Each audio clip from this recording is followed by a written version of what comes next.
నీకు ఇప్పుడు ఏదైతే హాని జరుగుతుందో దాని గురించి నాకు ముందే తెలుసు, దానికి కావలసినటువంటి అన్ని కూడా నేను సిద్ధపరిచా, నేను ఇస్తా. దీన్నే మనం ఏమంటాం అంటే సంపద అంటాం.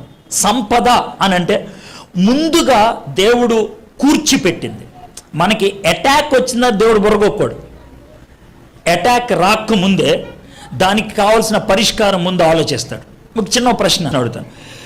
యేసుప్రభు వారు భూమి మీదకి వచ్చి సిలువ మీద చనిపోవాలి అని ఎప్పుడు నిర్ణయించాడు?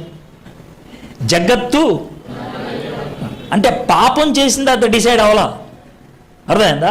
మనిషిని చెయ్యక ముందే ఈ మనిషిని చేస్తాను, ఆడు పాపం చేస్తాడు, ఆడు పడిపోతాడు, పడిపోతే ఆయన ఏం చేయాలని ముందు డిసైడ్ చేశాడు ఆయన. ఎంత సూపర్ చూడండి. కాబట్టి ఈరోజు నీకు వచ్చే సమస్య గురించి దేవుడు సమస్య వచ్చిన తర్వాత బుర్రగొక్కోడు, సమస్య రాకముందే డిసైడ్ చేస్తాడు ఆయన.